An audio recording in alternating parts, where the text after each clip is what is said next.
Hello everybody, welcome back to Planet X News. It is May 9th, 2017, and earlier this morning, a shallow 6.4 magnitude earthquake struck off of the Japanese coast, and according to the Japanese Meteorologic Association and Agency, it states that the quake struck at 10:54 local time at a latitude of 25.2 degrees north and a longitude of 126.5 degrees east.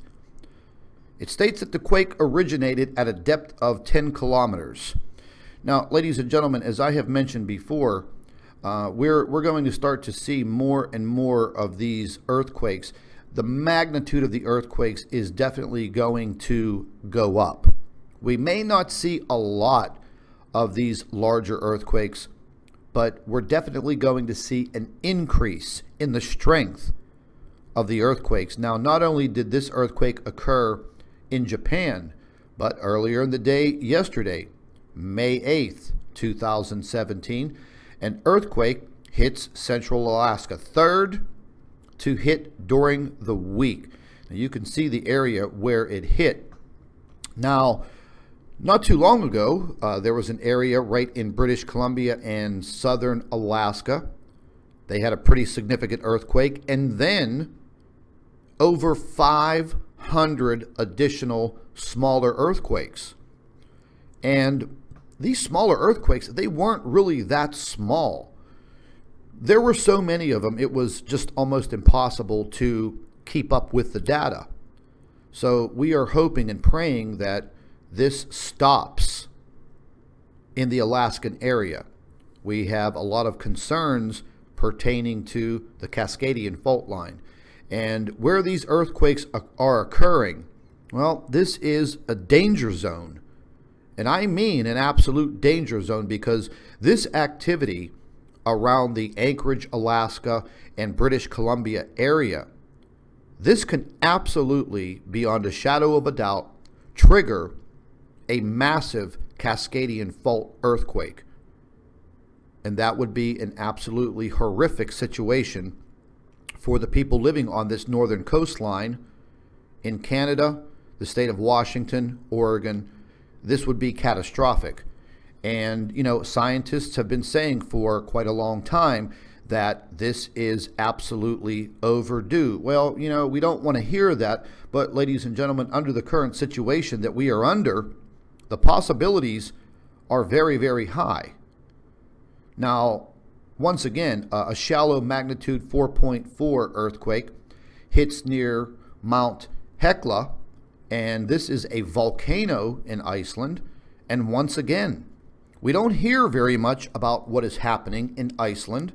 I do have one of my subscribers who does live there, sends me a lot of information pertaining to what is happening there. And their small little island country is under a huge threat, not only from the volcanoes, but also from the earthquakes. And this is happening in frequency, meaning it is happening a lot. Now, moving down to May 4th, 20 small earthquakes strike near Kitsap Peninsula in Washington. Okay, again, we are getting very, very close, involving this Cascadian fault line. And we all know what that means. So, you know, ladies and gentlemen, if any of you live in any of these areas, please make sure that you have some type of preparedness plan, some type of way of getting additional information. You know, I'm also very critical of the mainstream media because, you know, it just seems that they're just too involved in the political arena to report on all of this activity around the world, here in the United States, South America, Europe, Indonesia. I mean, it is happening everywhere. As I have mentioned before, one of our biggest threats dealing with Planet X, the brown dwarf stars that we have in our inner solar system, which many people will deny. They'll deny all the way to their grave that this is occurring, but you are now seeing it. And as I have mentioned back in the wintertime, moving into the spring of 2017, I mentioned specifically the month of May. And the month of May was going to be the catalyst. This was going to tip everything off. And we are already seeing the wild weather around the world. So I'm going to have more reports throughout the entire day today, and we're going to be detailing all of this. In case you haven't heard of what is happening, you're going to hear it today from Planet X News. So please stay tuned. Thank you for watching.